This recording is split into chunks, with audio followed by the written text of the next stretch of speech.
here at the Johnson Space Center. We are coming to you live with 24/7 continuous coverage of the Artemis 2 mission. We are at a mission elapsed time of 4 days, 14 hours, 26 minutes, and counting. The Orbit 3 team of flight controllers is currently on shift planning the much anticipated day ahead. Speaking of the day ahead, we are about 4 hours, 57 minutes coverage of the Artemis 2 mission. Past the Apollo 13 we are at a mission elapsed time distance of 4 days, 14 hours, 26 minutes, and the furthest humans have the Orbit 3 team of flight controllers is currently on shift planning the much anticipated 10 hours, day 1 minute, and counting from our lunar flyby, which you will catch when flight day 6 kicks off right here with my colleagues Leah Cheshire of 4 days, 14 hours, Orion is currently 243,000 miles away from Earth and just 22,000 miles away from the moon. You see that bright moon in the distance on the vehicle lunar flyby, which you will catch when flight day 6 kicks off. Let's take a look back at flight day 5. Leah Cheshire for now, this is mission control. Orion is currently 243,000 miles away from Earth and just 22,000 miles away from the moon. You see that bright moon in the distance on the vehicle lunar flyby, which you will catch when flight day 6 kicks off. Let's take a look back at flight day 5. Leah Cheshire for now, this is mission control. Orion is currently 243,000 miles away from Earth and just 22,000 miles away from the moon. You see that bright moon in the distance on the vehicle lunar flyby, which you will catch when flight day 6 kicks off. Let's take a look back at flight day 5. Leah Cheshire for now, this is mission control. Orion is currently 243,000 miles away from Earth. Below you on the moon is a photo of my family. I pray it reminds you that we in America and all of the world are cheering you on.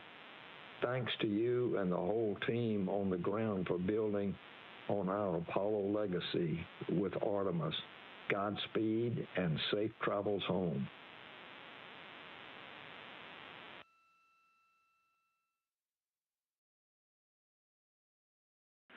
All right, Reed, we will put in work right now, so we're going to hop on PCD-1.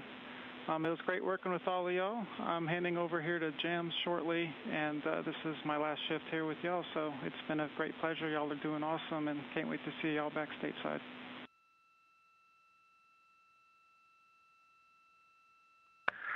Thanks, Mike. Absolutely excellent. If you want to do one final count check, we can switch over to any OE that you want. We can do as many as you want. And then one parting word, if you could please contact Frank Rubio and have him tell my kids to start emailing the other crew members here so that I can at least talk to them. That would be a huge, huge help. Thank you. Hey, Reed, that's a simple thing. I'll make sure it gets done. Have a good one.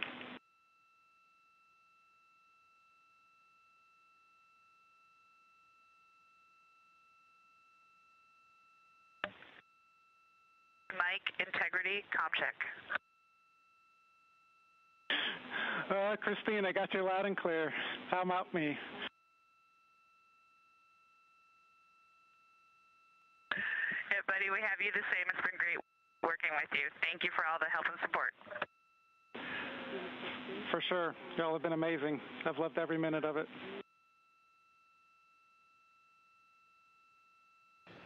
Good morning, good afternoon, happy Easter to all of you who celebrate, and welcome to the Artemis Mission Control Room here at Johnson Space Center in Houston, Texas. We are starting Flight Day 5. The astronauts just woke up at 11:05 a.m. Central Time. Currently, the teams are handing over from Orbit 1 from the Orbit 3 team to the Orbit 1 team led by Jeff Radigan here in Mission Control. It's going to be a busy day for the crew with their Ox suit demo in which they will be donning their spacesuits rapidly as if they were in an emergency. Currently, Orion is over 63,000 miles away from the moon, 215,000 miles away from our home planet Earth. We are MET, mission elapsed time, 3 days, 18 hours, and 28 minutes.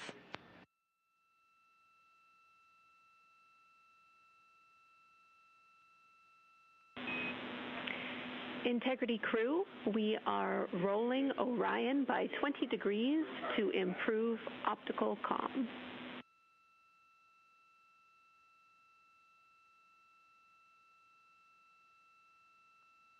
Those communications you just heard called to the crew were from Capcom Jenny Gibbons. She is a Canadian Space Agency astronaut and backup Artemis II astronaut. She'll be the voice you hear speaking with the crew from the ground today. That information was about the optical communications system, letting the crew know that they are going to maneuver the spacecraft to get better pointing for that optical communications. This OPCOM system allows the team to transmit science data, procedures, flight plans, communications, and more as a link between Orion and Mission Control.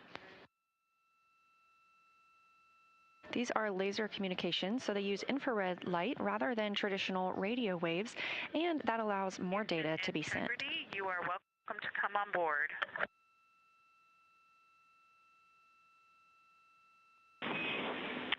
Copy, Christina. We are on board with you. Thank you.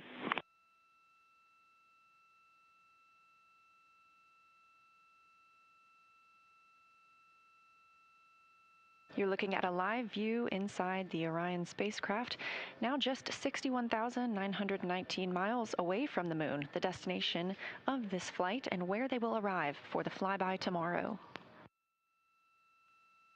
As we get a live look inside the cabin closest to the camera, NASA astronaut Christina Cook, and behind her, Canadian Space Agency astronaut Jeremy Hansen, his first flight to space. We are entering Flight Day 5. The crew is still in their post-sleep period and configuring the spacecraft for the day's events. Immediately upon wake up and before the astronauts brush their teeth or exercise, they are asked to take a saliva collection. Saliva provides a unique window into human immune system functions in a deep space environment. So dry saliva is collected before, during, and after the mission. The crew blots it onto special paper in pocket-sized booklets.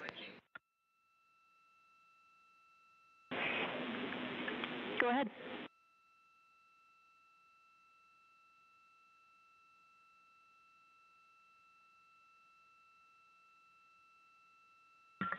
Yeah, low priority. Can you please tell me a good stow location for the 2 lens caps? I looked up lens cap in the packing plan and wasn't able to find anything. Thanks for the help. Low priority. Copy, Christina. IVA is looking at it. As we've seen throughout the mission, the crew will call down when they need to find something or when they need to store something.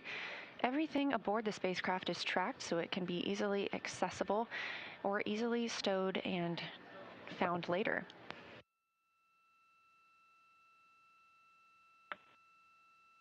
Houston, Integrity, good morning and happy Easter to everyone down on Earth. We wanted to kick off our Easter Sunday by honoring our crewmate, Jeremy Hansen.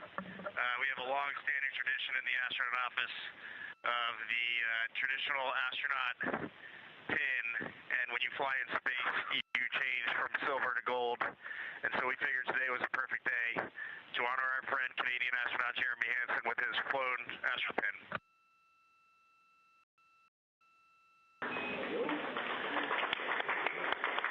Wow, that sounds like it took a lot of people to make this little representation that we have in the office, this tradition, come to reality for me, so a lot of gratitude for all those people. It's a pretty special experience. Thanks for doing this, guys. Congratulations. Wow.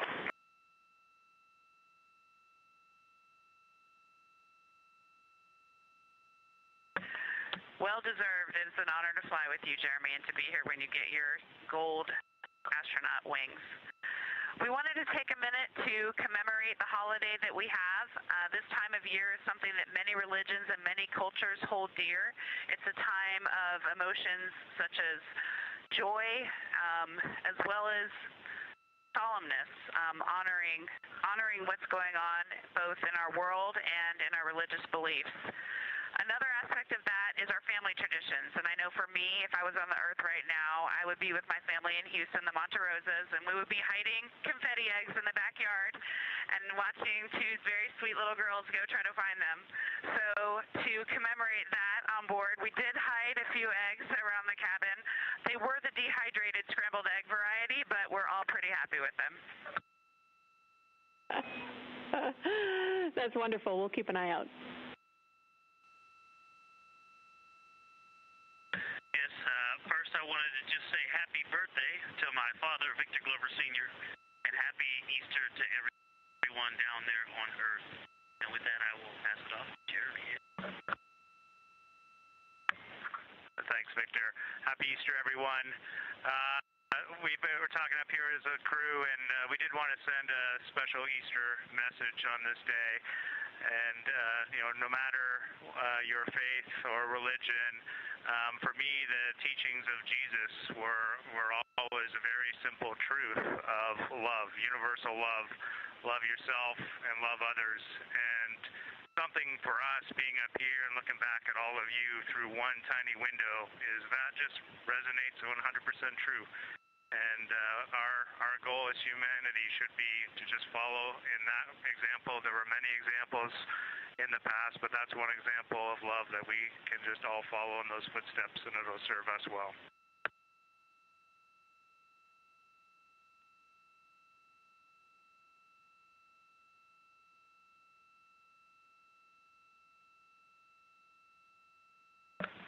And with that, Houston, we are eager and ready to start our exciting day of suit offs with you all. And we don't have any specific comments yet, but ready to hear what you've got for us. Thank you, Integrity. A lot of gratitude for that message down here, and it's wonderful to see Jeremy get that pin. So thank you for sharing with us. Inside the cabin, the crew is preparing the spacecraft for the OX suit demo. Orion Crew Survival System Suit. That's what OX stands for. Today they will be donning their suits or getting into those suits. 2 will be doing so rapidly and 2 will be doing so at a normal pace. These suits are what the crew members wear during launch and re-entry. It's also what would protect them in the event of a depressurization in the spacecraft. These Orion Crew Survival System suits could keep the crew member wearing it in a breathable atmosphere for up to 6 days if Orion were to depressurize. Now, this is obviously the first time that humans have ever flown aboard Orion, so the first time we've gotten the opportunity to test out these suits. So after they put on the suits, they will pressurize them, and then they will install their seats. They uninstalled their seats following arrival in their high Earth orbit. And with these suits being pressurized, that seat install would be a little more difficult. Jenny, we are ready for the position to latch the leg assemblies onto the seat backs for 1 and 2. For both seats 1 and 2, you're looking for the seat pan position. You will be putting the pit pins in position 3 and 7 for both seats.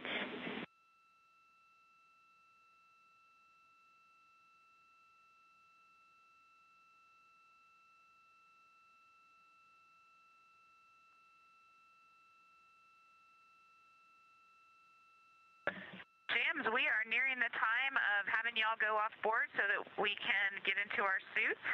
Just wanted to check in with you on timing or anything else you've noted that you want to share before we get into that.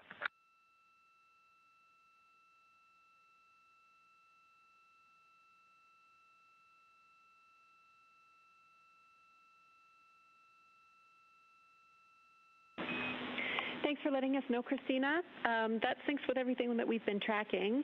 We just want to update you that we don't believe that we will do any objectives at the lower pressure, so at 3.7 PSID at your suit delta pressure. And we're also looking at adjusting the objectives during the first.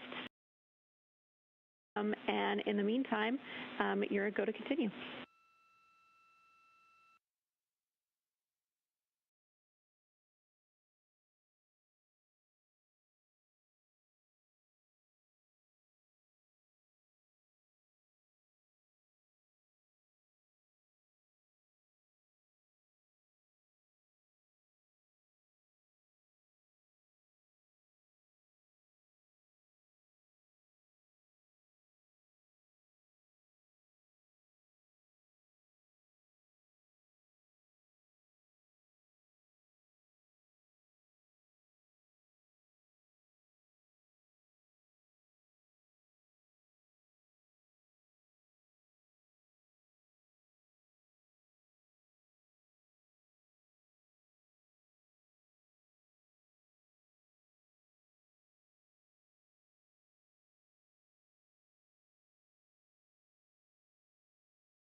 Houston, integrity, seats 1 and 2, rapids on, complete. Copy, rapid on complete, seats 1 and 2, thank you.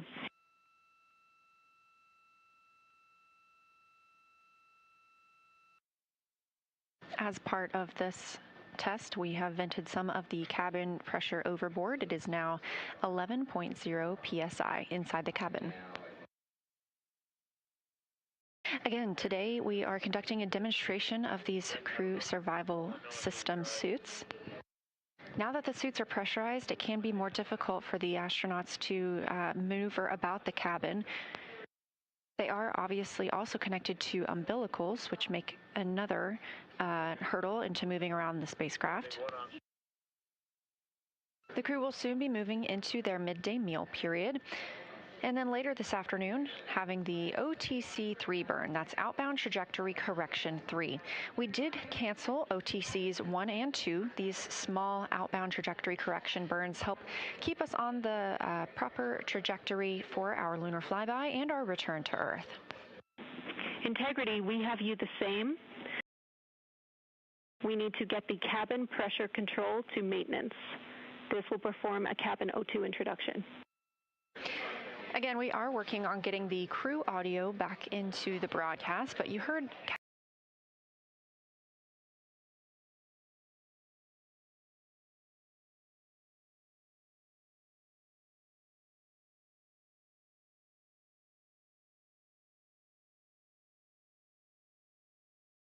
Capcom Jenny Gibbons, CSA astronaut and Artemis 2 backup, communicating with the crew some of our recent changes on the spacecraft. As we went into the LOS with the crew, that loss of signal, which we were expecting, we also noticed a cabin fan change, which caused a cabin leak suspect warning. There was no cabin leak. We needed to mode back to a maintenance option and reintroduce oxygen into the cabin. All right, Jenny. The moon is decidedly large out the window today. We can see all of Apollo, all of Oriental, annular ring. We can see, I'm 99% sure, Ohm, see Pirazo very easily, and just getting over. Can't quite pick up Vavilov yet, but that far side that is right on the limb is extremely mountainous. Try to get some pictures, but it's a high grazing angle. But it's pretty awesome to just look out and see all of these sites, and it's bright, but very visible with the naked eye. Still primarily seeing whites, grays. Maybe I can convince myself on the far side there's some just hues of brown, very light, very, very faint. But it's a great view. It's beautiful. And on the near side, Aristarchus is by far the most prominent feature. It is really just glowing bright right now.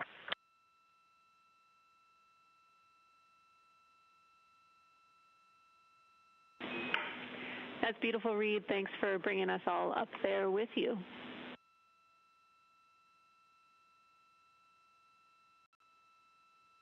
And for the science team, Pirazo and Aristarchus have the same albedo level right now. They're the same level of brightness. And then looking down, Copernicus is just a little bit dimmer, but it's close. And Houston, integrity, just one other observation. Looking at the Terminator, it's almost a full moon from this perspective, but we got the Terminator on the western edge of the moon. About 1 Oriental diameter from Oriental, and just with our plain eyes, you can really start to see topography. There is elevation on the moon, not just variation in color, and that already makes the moon look wildly different. Houston, integrity confirming your go-no-go for this burn. Integrity Houston, MCC has pulled go for the burn.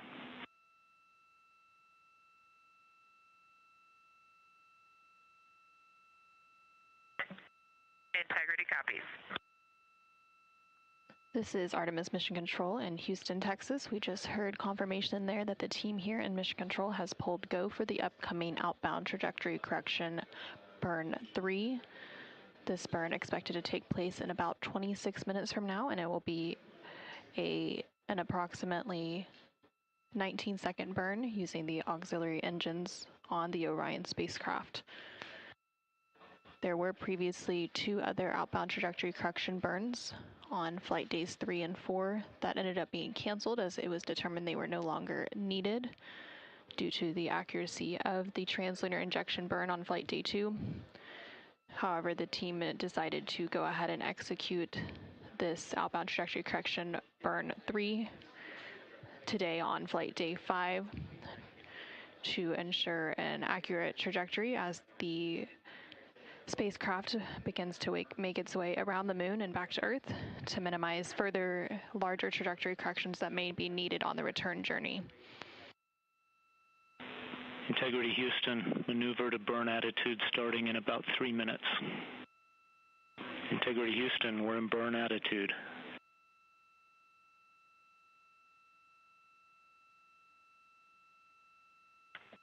We see the same.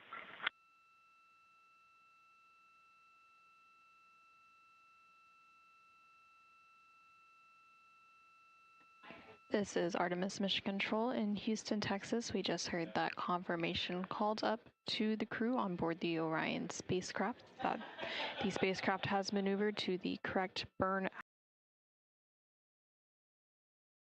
Are about 2 minutes out from the upcoming outbound trajectory correction 3 burn.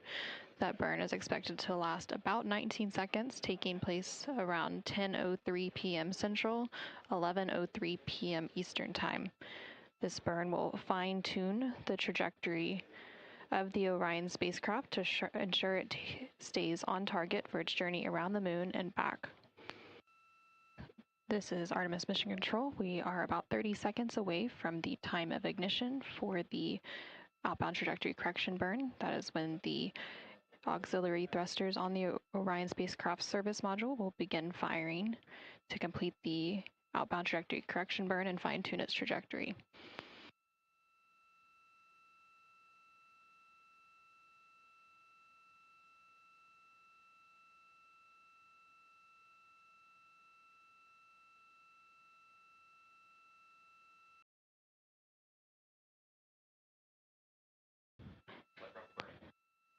And we have confirmation that that outbound trajectory correction burn is now underway.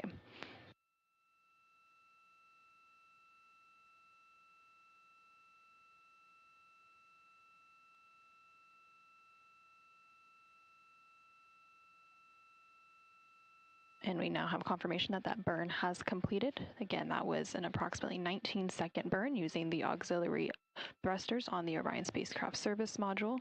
That burn completed at 10:03 p.m. Central Time, 11:03 p.m. Eastern Time to further fine-tune the Orion spacecraft's trajectory as it continues to make its way around the moon, and it was a good burn.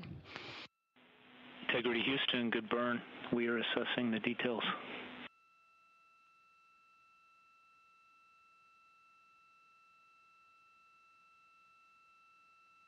Good news, and we see the same. Thanks, Mark. Great to finally do a burn. I know. It's a nice, beautiful little burn, too. Hey, be advised we are maneuvering for opportunistic science, and you would need to configure your D5 and Z9 cameras for that, like yesterday.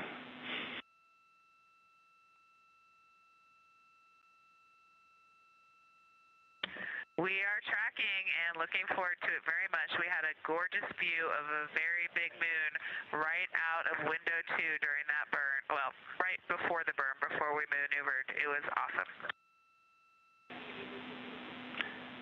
And looks like we'll be back at window 2 for this as well.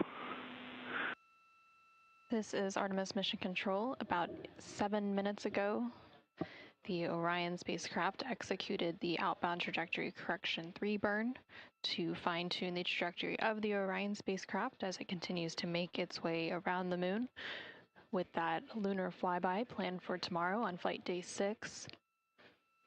Now that that outbound trajectory correction burn is complete, teams will be maneuvering the Orion spacecraft into an attitude to be able to capture some opportunistic imaging of the moon.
Good morning from Mission Control Houston. We are in the Artemis Flight Control Room here at the Johnson Space Center, coming to you live with our 24/7 continuous coverage of the Artemis 2 mission. I'm Nilofer Ramji with NASA Communications, and the team of Orbit 3 flight controllers are currently in the room planning the day ahead as the crew prepares to wake up in the next hour and 18 minutes counting down. We are at a mission elapsed time of 4 days, 14 hours, and 56 minutes and counting. The Orion spacecraft, called Integrity, is 243 miles away from Earth and just 21,000 miles away from the Moon, which is our big plan for today. The crew aboard Orion, as well as those currently in mission control, as well as the multiple backrooms supporting the mission, are incredibly excited for the various milestones that the crew will be experiencing today. That first milestone begins with the Apollo distance record.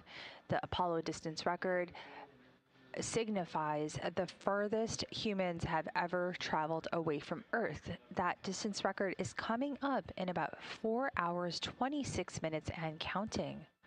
In addition to that, we will also conduct a lunar flyby, and that lunar flyby period is going to be happening in about 9.5 hours and counting.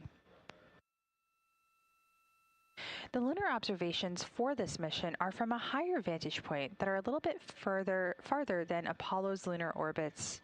On average, astronauts can observe both poles and large-scale geologic features in a single view. So depending on the illumination conditions, Artemis 2 astronauts will become the first humans to directly observe a certain far side of the moon regions with unaided eyes. The human eyes are trained and remain one of the most powerful scientific tools NASA can send to space. During Artemis 2, astronauts have been able to quickly survey wide areas and adjust their focus in real time, describe relationships between features, capabilities that cameras and instruments alone cannot replicate. The crew observed the same regions that we're going to see a little bit later today, multiple times under changing